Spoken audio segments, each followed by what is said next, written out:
Research over the years has clearly indicated that for many people struggling with substance abuse, there's trauma in the background.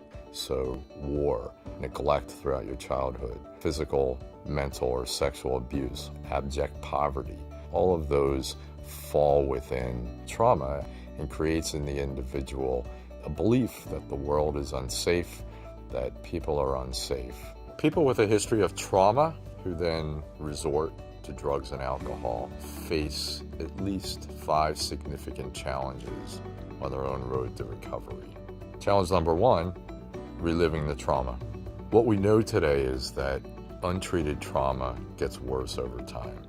So the first step is to establish trust with patients who come in the door. And part of instilling trust is absolute positive confidentiality, that the individual suffering with trauma is in the driver's seat with respect to any disclosure.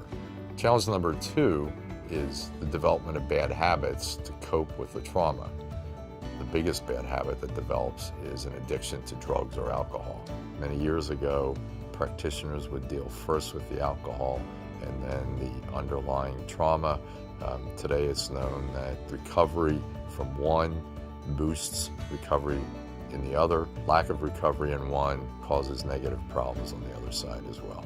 Challenge number 3 is that many patients with a history of trauma tend to live lives in absolute positive social isolation. Part of the reason Recovery Centers of America provides a lot of care in groups is the individual almost has to be re-socialized to other people in the world and begin to understand that the small, tiny world of drugs and alcohol can be extinguished and the individual can start to enjoy a sense of freedom in the world that they might not have sensed before.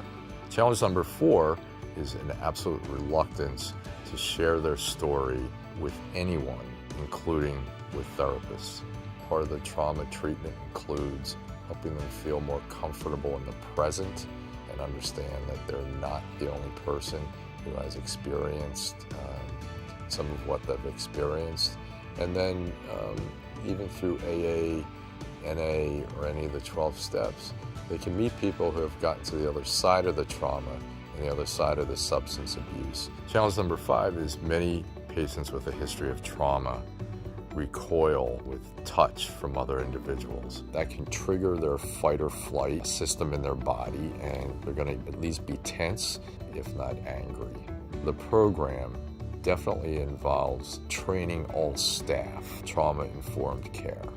I am fully confident that an individual with a history of trauma and a history of substance abuse can find the beginning of the path they need to be on to recovery.